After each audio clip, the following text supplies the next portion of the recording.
my way. I made lots of juice, and now I feel a boost. Baby say, oh, it's the way I make my juice. Pressing fruits and roots. This week I did it my way. Baby say, oh, now let's have some fun. There is nothing greater than Fridays at Goodnature. Ow, ow, ow! What's up, my juice lovers? Welcome to Goodnature Radio. This is your host, Charlie Wetlaufer, joined by the two top juice business consultants in the entire universe. Of course, Chef Ari Sexner, author of The Juicing Companion, and Olivia Esquivel, founder and operator of Southern Press Juicery, the award-winning juice, smoothie, and bowl shop. Goodnature Radio is a weekly Friday podcast where the juicing industry comes to get help with starting and growing a juice business. Goodnature was founded in 1976 by my dad when he invented the commercial cold press juicer. Oh my God. Interested in learning more about a complete turnkey packages for starting a juice business? Schedule a free 30-minute consultation with the Dream Team. It's like your own private podcast. You can do that at goodnature.com/radio. Don't forget, you can use coupon code GNRadio for $100 off any course at the Goodnature School of Juice. That's at learn.goodnature.com. And you can join in on the discussion on the Goodnature Facebook group. Just search for Goodnature Juicing and Facebook, up to 5,000 members. And don't forget, you can shop in bulk for all your favorite juice bar supplies at the Goodnature Marketplace, goodnature.com. All right. This episode, we're going to a somewhat contentious subject sometimes for business owners on how much free stuff to give their employees. Employee meals, family meals, employee comps, what's fair, what's reasonable, and how much free stuff should be giving away to these hardworking people. So, Olivia, let's talk about, do you have some kind of experience or like things that have happened? I'm such a Nazi. Yeah, so bad. I'm like, work, way? People, work. Oh, God, I get, sometimes the juice bar I have to step away sometimes because they're like my associates. I feel like they're like my children, right? Like they're like my little people. And we're together all the time. And sometimes their little habits annoy the crap out of me. Like, for instance, it drives me nuts. But like, real talk, it really drives me nuts. Like, I fully expect that when people come to work, especially a clock in, clock out situation, that their scheduled time is the time that they are there ready to work. That means hands are washed, personal things are put away, they're ready to clock in and get to a station. We seem to have an issue with people coming in, clocking in, wanting to go get coffee, needing to go to the bathroom. I mean, I don't understand. Like, that's stuff that you do at home. That stuff bothers me to no end. So sorry. Going to the bathroom? Well, like when you arrive and you go to the bathroom. I'm getting kind of Jeff Bezos vibes here from you, Olivia. I don't understand how you don't go to the bathroom before you leave your house. It's 7:30 in the morning. You already need to go to the bathroom. You should have done that when you got up in the morning. Like, next thing you know, they're going to tell me they need to brush their teeth. Do you not agree? Yeah. Maybe you guys have small bladders. I don't know. Really. Oh my God. I'm just glad I'm on the other side of the topic. Let them eat whatever they want. Oh my God. They eat constantly. I was so working in like the casino industry for so long, you really see it progress. Yeah. When I first started, no one cared about food costs. Yeah. Because people were there gambling.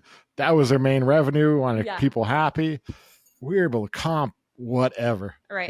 People come in, full meals, everything.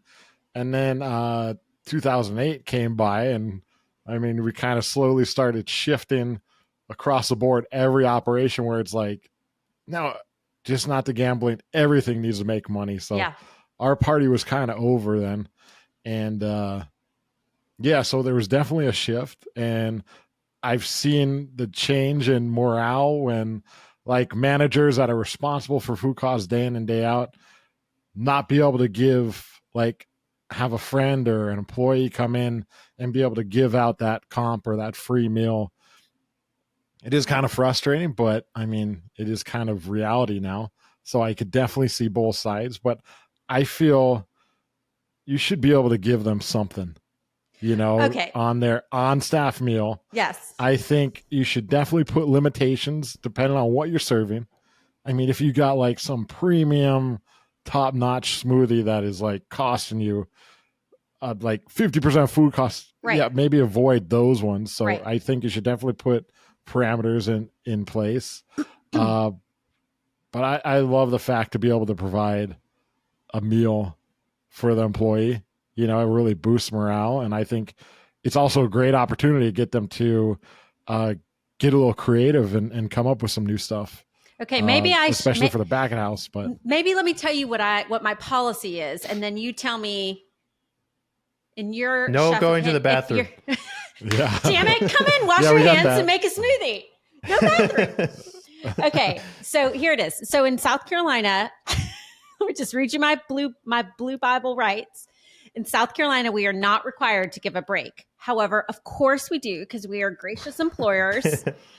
I allow a 15-minute break for every 4-hour shifts that are worked. So if somebody's open to close and they're an 8 or 10-hour shift, they get 2 15-minute breaks. Now, I don't watch them or clock them, or I'm like, just talk to the manager or the shift leader on duty. Make sure you're picking a time that is appropriate for the business. Don't leave in the middle of rush. Don't leave after rush if your smoothie bar isn't stocked. Don't leave before rush if your smoothie bar isn't stocked. Like, pick an appropriate time that the business can survive without you for 15, 20 minutes. Go and take your break, enjoy, be gone, bye, and then come back fresh, ready to work. Totally fine. I do comp 100% of employee meals. So they can...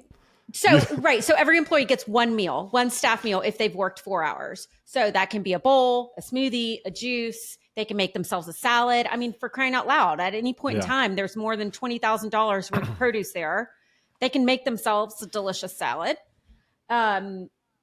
So that's totally fine. They just write it on the clipboard, and then at the end of the night, I tally it up, or the closer tallies it up, and we 100% house charge it to employee meals so that we can keep track of, things that are going in and around. Fine. When they're hired, I give them the opportunity to do a 1-day cleanse for free, because I want them to be able to talk about it, to understand it, to be able to sell it. Okay. That's a $65 value. Fine. Let me tell you what annoys me. I special ordered some products. Okay. And this is just like fresh behavior. I special ordered some products, some new things that I'd never put in the case before.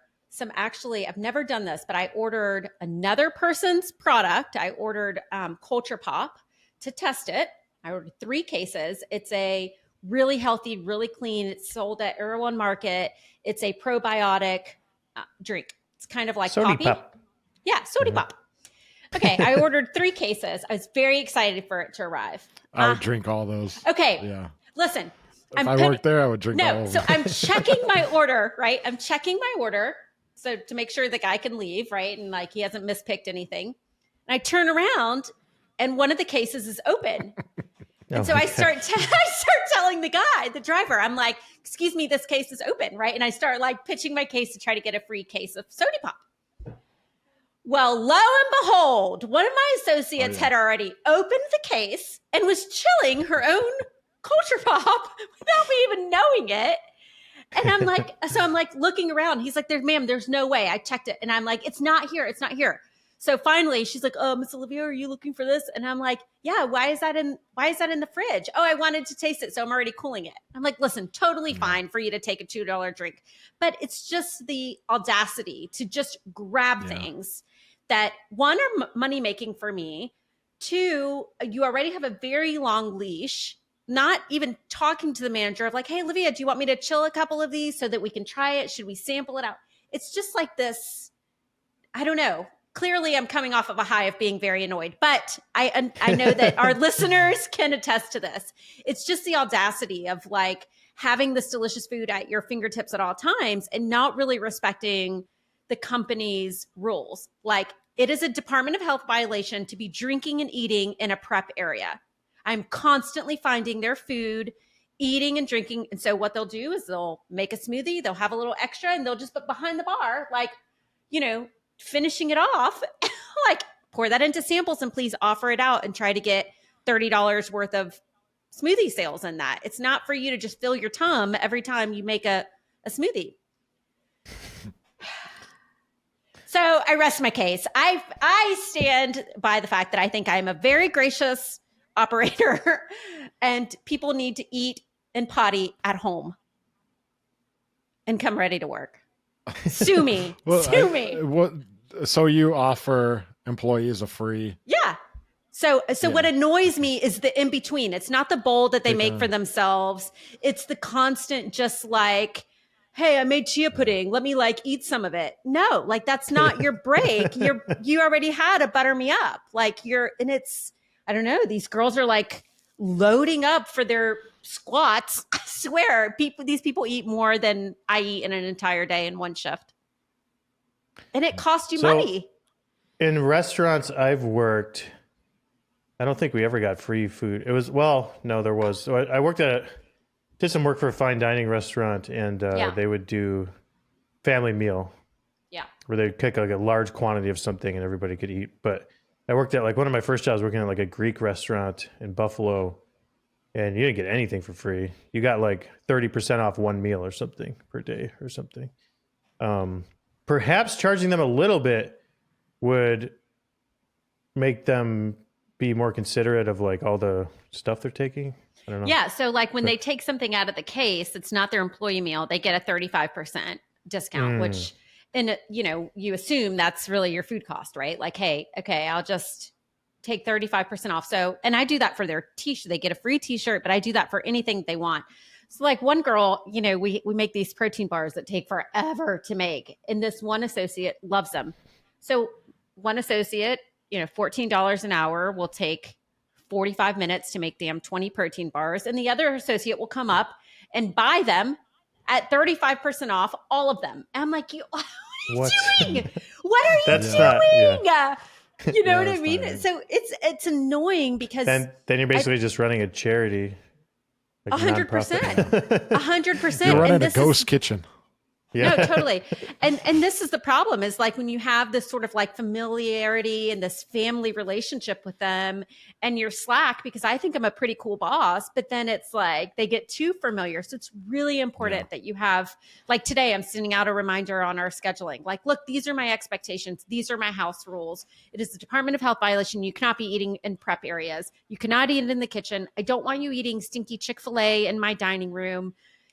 Go outside and enjoy the sun. I don't want guests coming in trying to get a smoothie and then looking at an associate in a Southern Press Juicery t-shirt eating a Chick-fil-A sandwich.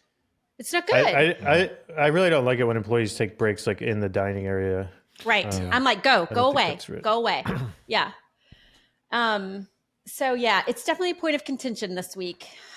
So you hit you pushed my buttons. I do love the idea of family meal. If your operation is set up, because a lot of juice bars might not have that much of a setup to be able to cook family meal for everyone or the time permitting, where everyone will be on shift and have like 30 minutes before they open. So if you could do family meal, I think that is amazing. It's a great way to kind of have your employees learn and be able to eat together, is always a great thing. And utilize a lot of waste, stuff that might be going bad, be able to create some nice salads and stuff. But I definitely agree, put those parameters in place where you can like limit it, like the amounts they could eat throughout the day.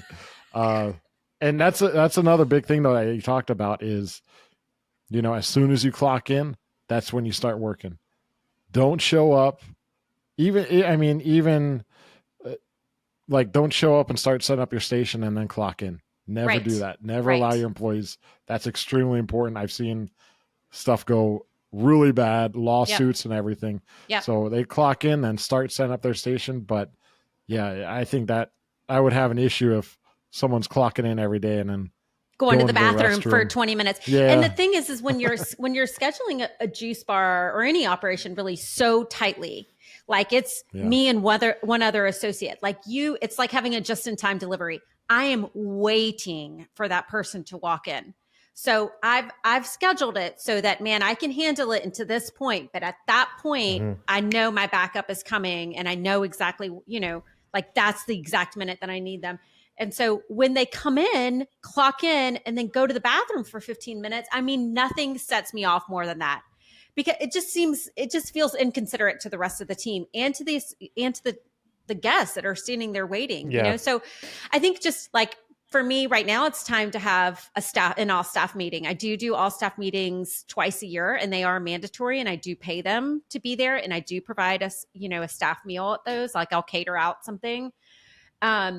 And that's when we'll do like menu testing, and we'll go over, sanitation and all of that stuff, and any new recipes and expectations. But it's definitely something you have to watch, because I'll tell you, like if you have, even if you just have one employee a day eating 2 meals, but if you've got like me, like 8 or 10 employees in one building at a time or throughout the day, and they're all eating more than their fair share, I mean, that's up to $200 worth of sales, really, if they're eating 2 things, and I'm happy to comp one. So it's just, you need to have that, you don't want it to be like military zone, but at the same time, I think they need to respect the fact that it's a business, and you're eating the things that I could be making money off of. So you're a grown-up adult. I'm paying you as a grown-up adult.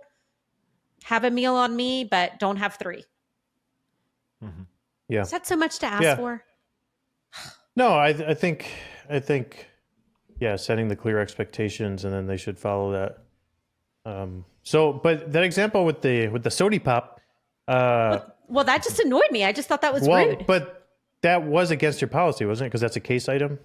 They would have had to pay for they that, can right? they can have a case item. Like I even let them choose. Like some people, they don't want a smoothie or a bowl, they'll just grab like a juice on the way out.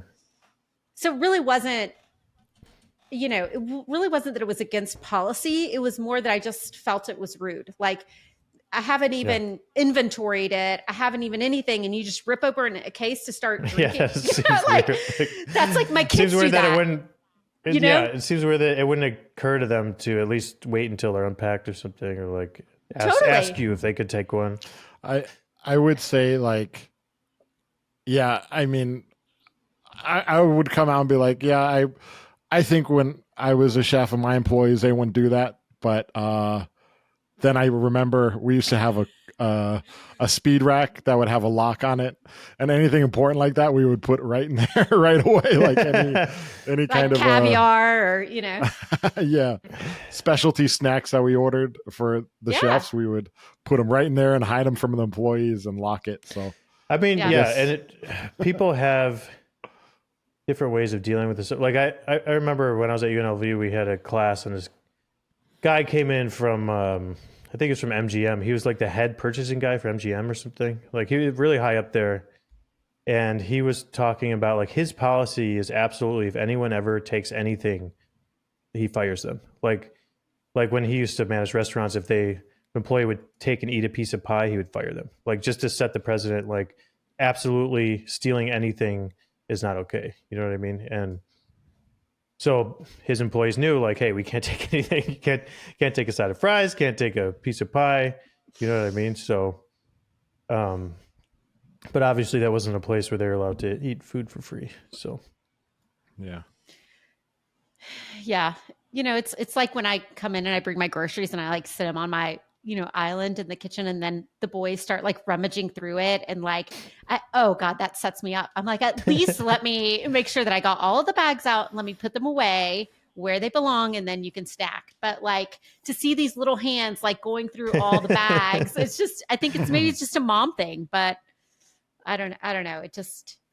It's hard when you have such a close family and close knit staff to be picky about things like that. But you always have to keep in mind, like, how does this look from the guest perspective? Like, I'm glad that you're, enjoying the smoothie, but at the same time, like, gross. I would be so grossed out if I walked by a restaurant and I saw somebody just like behind the bar eating the food. You know what I mean? It's just, there's a reason why it's sanitation. Like it's not allowed. And those things you can't slip by. So I think there's so many different variations on this topic that would work for different operations, like not one size fit all. Yeah. But I think that the most important thing is, have a policy in place and enforce it, daily. Yeah, right. Exactly. Yeah, 'Cause they're gonna I have to. think like your policy could be whatever you feel is right. Yeah, but you just have to make sure the employees are completely aware of the policy and that you enforce it. I think that's a good point. Yeah. So whether it's Yeah, free like- food or 50% off food or whatever, it just has to be enforced. Well, we were having a hard time getting our lattes to be hot because I don't have an espresso machine with a steamer. And I even brought in my home steamer and it was overheating because of, the quantity that we were doing. So I finally just bought a microwave and I was like, okay, I'll just have to zap the milk for 2 minutes to get it hot enough for oatmeal or for lattes or whatever. Well, normally when people walk in my shop, automatically you hear people, because I have the X1 going in the back at all times. Oh my God, it smells so amazing. It's like better than my perfume. God, does somebody It cook popcorn smells in like you already know. Yes. It smells like ginger. Oh my God, is that lemon? Like, what is that? I walked in. Somebody had used my brand new microwave to heat up tacos. I mean, the fire must have been coming out of my ears. I was like, how dare That's just you? so crazy because then somebody walks in a juice bar and smells tacos. Can you imagine? And every 5 minutes I hear a ding, ding, ding. Like, what Oh is my that God. going on? What's in the back? Oh my It's a God. And it's in the microwave. front of the house. It's in the front of the house. It's at the smoothie bar. So like I had to put blue tape, where you put like the expiration tape. I put blue tape. I'm like, no personal use. But those are the little things that can really ruin your brand. I mean, it sounds silly, but olfactory is like the smell of a place is really, really important. That Do you reminds me agree? of that reminds me of an episode of The Office where someone would make popcorn in the microwave on the break, Yeah. and I forget who was really annoyed by it because of the smell Yeah. of the microwave. So, but then there's two microwaves. So then the next day, so then he would use the microwave. It didn't smell like popcorn. But the next day he went to use that microwave. That one smelled like popcorn. And then he asked the lady, he's like, why did you cook popcorn in this microwave? She goes, well, the other one smells like popcorn. So. I love the smell of popcorn. I smell it all day. Yeah. But these are the Yeah. real issues that are happening in our juice bars, Right. Charlie. These are the important issues. Right. They are. Yeah. Yeah. All right. So in conclusion, no tacos in the microwave Please. and no going to the bathroom That's right. and make them pee in a bottle. That's what you do. Yeah. Hey, whatever it takes. No, I get it though. I used to have an employee who would, she was working as a receptionist, and she would come in and wait till she got to work to do all of her makeup at her desk, and that drove me crazy. Yeah. It's like that is a before work thing, Yeah. Like I risk sure. my life doing my makeup in the car. Like I know exactly which stoplight, don't come and do it on my dime. I do it on my own dime. Yeah. But yeah, and then if they're clocking in consistently using the bathroom for 15 minutes, you're basically just paying them to use the restroom when literally they're actually late for work because they're using the bathroom, right?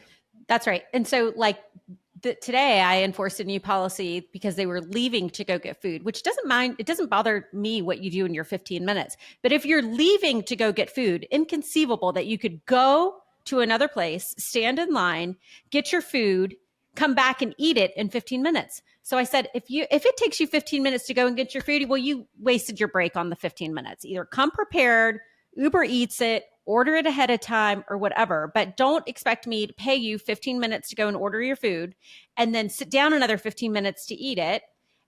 You know what I mean? Like the policy is you get 15 minutes. These people are not working, 12-hour shifts. They're working 4-hour, 5-hour shifts. I mean, you really can't, you really need a burrito every 4 hours. It's crazy to me. I mean, I sometimes go 9 hours without eating. I don't know who the last time I ate was. I couldn't tell you. Probably last night. I haven't eaten all week. I haven't eaten all week. I love it. Olivia just comes on here hangry, just yelling about her employees. Well, we had to let somebody go because they had figured out how to trick the clock into thinking they got to work earlier than they did. They would like change the time on the clock and then clock in and then change the time back. So they'll do everything. They're sneaky. So they're getting an extra 30 minutes on every time they clocked in. Wow. For that I adds don't know up. how long. Yeah, I mean, could have been going on for years. I have no idea. But yeah. All right. What else? TikTok. I was supposed to say that in the beginning. Follow us on TikTok, Goodnature Pro. I've been posting captivating TikTok videos, mesmerizing videos. So get on there, follow us, give us a follow if you're on TikTok. I just post little things about, the articles I've written and strategies, business strategies, and we post podcasts, clips, and recipe videos and all kinds of good stuff. So follow us on TikTok. All right. Thanks, everybody. Thanks, guys. Bye, guys. Have a great weekend, and Olivia, go get some food. Get a burrito. I gotta clock out first. And now I feel a boost. Baby say, oh, thanks, guys. it's the way I make my Bye, guys. juice. Pressing fruits and roots. This week I did it my way. Baby say, oh, now let's have some fun. There is nothing greater than Fridays at Goodnature.